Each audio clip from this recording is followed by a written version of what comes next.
Pagkapawira sa motor diri sa bukid guys.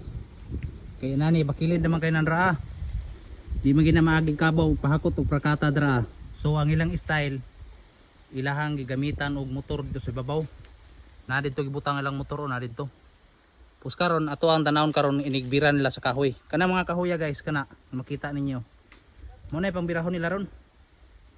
So ato ang tanawon kung unsay tirada nila diri sa bukid. Tara guys, gitaura na guys, gitaura na. So birahon na ng kahoy karon no, nadra ang kahoy gikan sa kinobsan. Dalon dito sa kinaibabuan, ditong side o kanang side dra. Dra mo aging kahoy ron. So atong tanawon kung kaya bagi siya. Tara biradas na. Ang kahoy. Sibila ng kahoy guys, tara.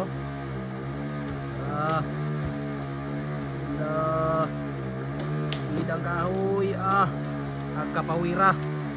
pagkapawira sa motor guys, ibira guys oh. So tanawan ninyo. Na may rigir guys, motor ay ibira na sa babaw guys. Pagkakahiya oh, subida sung kahoy pagay guys oh. Anak ka pait diri sa bukid guys, mangita kwarta. Wara. Oh, subida gid bay. Wara. Oh, na abot na. Pagkapawira, shout out ko sa kuan ra mga operator o kining tigtaod og kable diri oh, Johnny Boy. Niudto na mo. Kana lang guys no, salamat ug mayong adlaw.